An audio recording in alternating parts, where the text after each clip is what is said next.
Bismillah, Assalamualaikum warahmatullahi wabarakatuh. Alhamdulillahirrabbilalamin. Assalatu wassalamu ala asrafil anbiya wal mursalin wa ala alihi wa sahbihi ajma'in amma ba'd. Jadi pada kesempatan kali ini saya akan mempresentasikan beberapa materi dari mata kuliah Ilmu Rasm Usmani yang diampu oleh Dr. Kiai Haji Ahmad Alim LCMA. Sebelumnya izinkan saya memperkenalkan diri terlebih dahulu. Perkenalkan, nama saya Andisa Sarah dengan nomor pokok mahasiswa 23 11 05 08 11 28 dari Program Studi Ilmu Al-Quran dan Tafsir Fakultas Agama Islam Universitas Ibnu Khaldun Bogor. Baik, ini adalah beberapa pembahasan yang akan saya bahas pada kesempatan kali ini. Poin yang pertama, pengantar ilmu Rasm Usmani, karakteristik Rasm Usmani, metode Rasm Usmani, kaidah hamzah dan ziyadah, kaidah hazf, penghapusan huruf, kaidah alif dibuang, maktu dan mausul, qawaid topti, yang kesembilan yang terakhir perbedaan MSI dan Madinah MM. Baik, langsung saja kita ke pembahasan yang pertama, yaitu pengantar ilmu Rasm Usmani. Jadi, Rasm Usmani itu adalah sistem penulisan Al-Quran sejak masa Khalifah Utsman bin Affan. Secara istilah, ilmu yang membahas tata cara penulisan Al-Quran. Ada dua pandangan besar nih soal ini, yaitu tauqifi dan ijtihadi. Tauqifi menurut jumhur ulama atau sebagian besar ulama itu mengatakan tidak boleh diubah nih tata cara penulisannya. Jadi kayak Al-Quran tuh memang udah finalnya tuh seperti itu gitu. Nah, tapi ada sebagian ulama yang mengatakan ijtihadi boleh menyesuaikan zaman asal dia tidak merubah makna aslinya. Oke, selanjutnya karakteristik Rasm Usmani. Ada 6 nih karakteristik dari Rasm Usmani. Yang pertama, penghapusan huruf hazf. Yang kedua, penambahan huruf ziyadah. Yang ketiga, penulisan hamzah. Yang keempat, penggantian huruf badal. Yang kelima, fasol pisah dan wasol sambung. Dan yang keenam, yang terakhir, menulis 2 qiraat sekaligus. Selanjutnya, metode Rasm Usmani. Jadi ada 3 nih, badal, qiraat, fasol, wasol. Kalau badal itu mengganti huruf, contohnya as-sholata.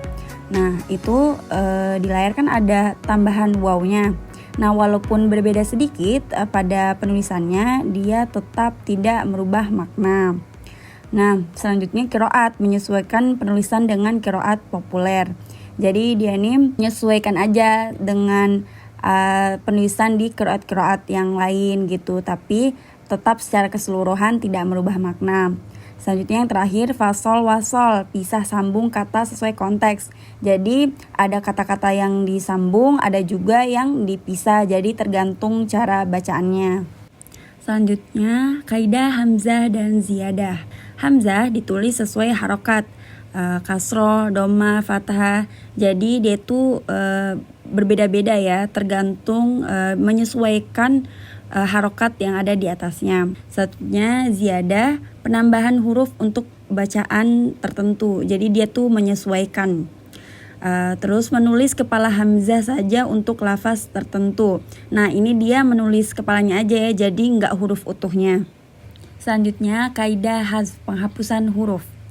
Jadi huruf yang dibuang itu ada alif, waw, ya, lam, nun. Nah, contohnya bisa dilihat di layar.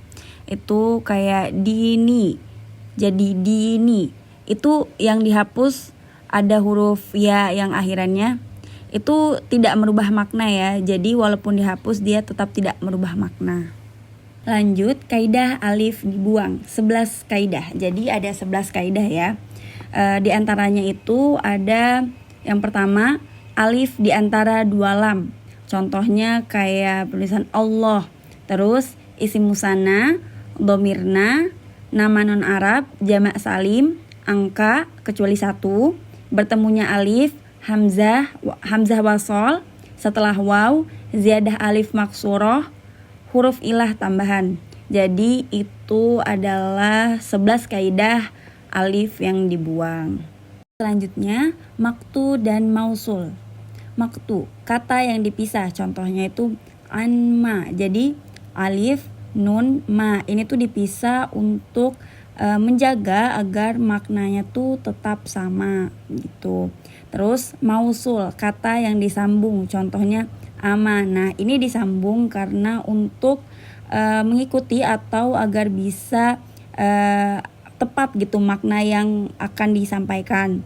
Nah, keduanya digunakan untuk menjaga makna saat membaca. Selanjutnya, qawaid dopti. Pedoman penulisan itu diambil dari Mushaf Utsmani. Terus diambil juga dari sumbernya tuh biasa diambil dari kitab klasik seperti Al-Mughni, Tabyin, dan Zam'an. Terus Mushaf Imam jadi standar penulisan Al-Quran. Selanjutnya MSI dan Madinah MM. MSI itu mengikuti riwayat Ad-Dani, sedangkan MM itu mengikuti riwayat Abu Dawud.